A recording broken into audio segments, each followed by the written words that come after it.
Hello, home bakers. I have tried a new buttercream recipe today, and this is it. It's not butter, this is buttercream. Can you guess what buttercream it is? Yes, that's right. This is Russian buttercream.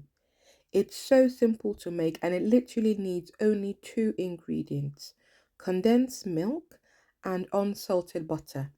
Your butter must be at room temperature and you need condensed milk, not evaporated milk.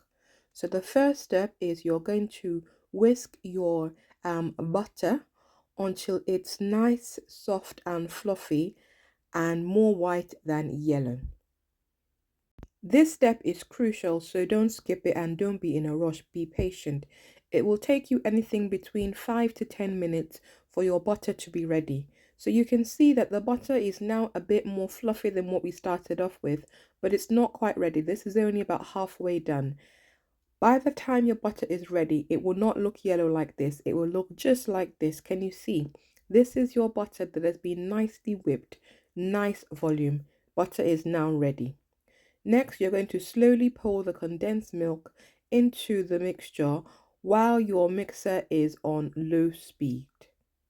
And then you're just going to just do this patiently until all the condensed milk is being poured into the mixture.